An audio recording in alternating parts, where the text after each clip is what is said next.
नमस्ते। Class 12 Hindi core का ये देखिए आरोह भाग 2 का प्रश्न उत्तर शमशेर बहादुर सिंह का ये कविता है उषा। तो उषा कविता का यह प्रश्न उत्तर देखिए। पहला प्रश्न है, कविता के किन उपमानों को देखकर यह कहा जा सकता है कि उषा कविता गांव की सुबह का गतिशील शब्द चित्र है। तो ये देखिए इसका सही जवाब होगा इस प्रकार से। कवि ने प्रकृति की गति को शब्दों में बांधने का अद्भुत प्रयास किया है। ठीक है, अद्भुत प्रयास हुआ है। निम्नलिखित उपमानों में ग्रामीण जनजीवन की गतिशील झांकी स्पष्ट दिखाई देती है। देखिए वह क्या है, वहाँ सील है।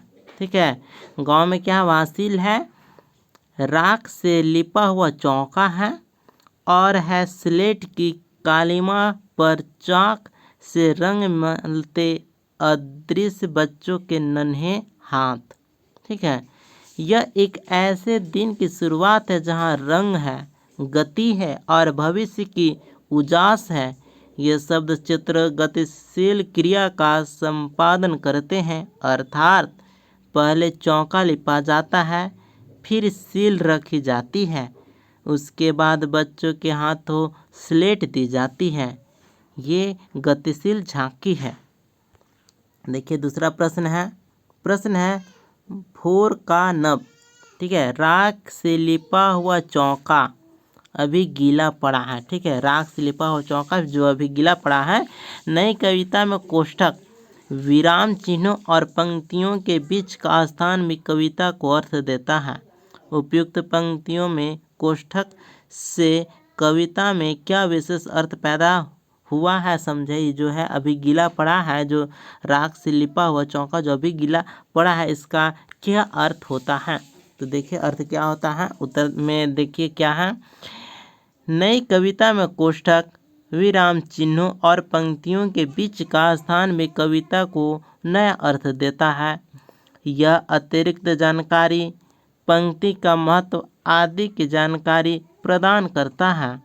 राख से लिपा हुआ चौके में गीलापन स्वयं ही आ जाता है, परंतु अतिरिक्त जानकारी अभी गीला पड़ा है से वह अधिक स्पष्ट हो जाता है कि अभी चौका पूरी तरह से सूखा नहीं है, अर्थात आकाश रूपी चौके की नमी और ताजगी की सूचना देता है। इस प्रकार से ये समझाया गया है। अगला प्रश्न है, अपने परिवेश के उपमानों का प्रयोग करते हुए सूर्योदय और सूर्यास्त का शब्द चित्र खींचिए। ठीक है, इसका उत्तर देखिए। प्रातःकालीन सूर्य उदित हो रहा है। जब प्रातः है, सुबह के समय में सूर्य उग रहा है, जो ऐसा लगता है मानो वह अपने सुनहरे वस्त्रों की रोशनी से आकाश और धरती दोनों को भर देता है। जब सुबह सुबह सूर्योदय होता है तो अंधकार के बाद तुरंत उजाला आ जाता है। सभी अपने दिन की शुरुआत तस सुनहरी आभा से करते हैं। धीरे धीरे दिन आगे बढ़ता है। सूर्यास्त के समय जैसे हम अपनी पोशाक बदल कर सोने जाते हैं, वैसे ही सूर्य हल्की लाल पोशाक पहनकर सोने के लिए तैयार हो जाता है।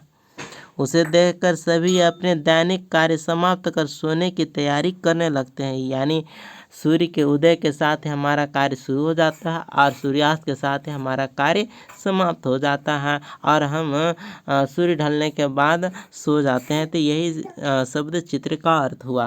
तो ये रहा शमशेर बहादुर सिंह का ये पाठ का जो कविता है, उषा कविता का प्रश्न उत्तर। ठीक है, मिलते हैं अगले वीडियो में। Thank you.